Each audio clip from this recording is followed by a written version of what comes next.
बिस्मिल्लाहिर्रहमानिर्रहीम।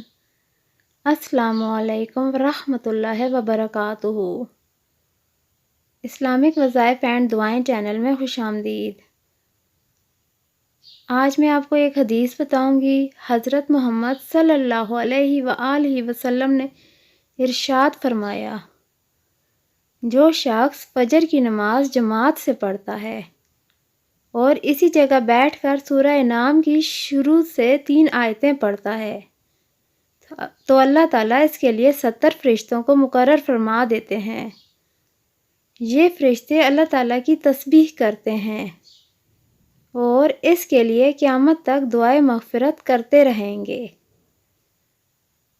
अच्छी बात आगे फैलाना सदका जारिया है। इस हदीस को अपने दोस्तों के साथ ज़रूर शेयर करें और चैनल को आप सब ने ज़रूर सब्सक्राइब करना है। शुक्रिया।